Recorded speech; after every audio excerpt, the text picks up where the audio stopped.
రంగారెడ్డి జిల్లా శంషాబాద్ ఎయిర్పోర్ట్లో అయ్యప్ప భక్తులు ఆందోళనకు దిగారు. ఎయిర్ ఇండియా నిర్వాహకం వల్ల తాము నష్టపోయామని ఆరోపిస్తూ నిరసన చేపట్టారు. మధ్యాహ్నం కొచ్చికి బయలుదేరాల్సిన ఎయిర్ ఇండియా విమానంలో సాంకేతిక లోపం తలెత్తింది. దీంతో మధ్యాహ్నం నుంచి రాత్రి వరకు ఎయిర్పోర్ట్లోనే పడిగాపులు కాశారు. మరో విమానం ఏర్పాటు చేయకుండా అధికారులు తాత్సారం చేయడంతో మొత్తం 64 మంది అయ్యప్ప భక్తులు తీవ్ర ఇబ్బందులు పడ్డారు. తాము వెళ్లాల్సిన కనెక్టింగ్ ఫ్లైట్లు అన్ని మిస్ అయ్యాయని అయ్యప్ప భక్తులు వెల్లడించారు.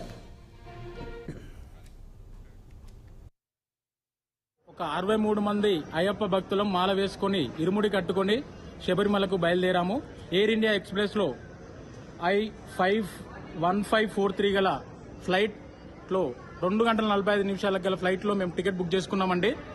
అది మమ్మల్ని చెక్ ఇన్ చేసి ఫ్లైట్లోకి వెళ్ళిన తర్వాత టెక్నికల్ ఇష్యూ అనేసి రిటర్న్ పంపించారు.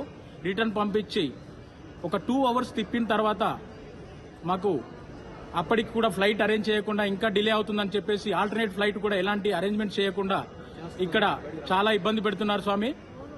మేము రేపు దర్శనం చేసుకుని రిటర్న్ ఎల్లుండి రావాల్సి ఉంది. దీనివల్ల మేము రిటర్న్ ఫ్లైట్ కూడా మిస్ అయ్యే ఛాన్సెస్ ఉన్నాయి. ఇప్పటి వరకు 2 అవర్స్ అనుకుంటా 9:30 వరకు డిలే చేశారని 9:30 కూడా ఫ్లైట్ ఉందనేసి ఎలాంటి కన్ఫర్మేషన్ లేదు. అది కూడా బెంగళూరు వరకు డ్రాప్ చేసి బెంగళూరు నుండి కొచ్చిన్ వరకు ఎప్పుడు డ్రాప్ చేస్తారో కూడా ఎలాంటి కన్ఫర్మేషన్ లేదు. మేనేజ్మెంట్ నుండి ఎలాంటి స్పందన లేదండి. ఎయిర్ ఇండియా ఎక్స్ప్రెస్ వాళ్ళ నుండి ఎలాంటి స్పందన లేదు. మమ్మల్ని ఇక్కడ చాలా ఇబ్బంది పెడుతున్నారు.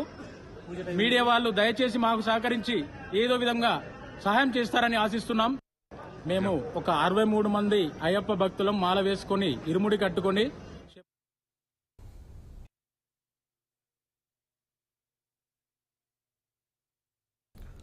అమరావతి రాజధాని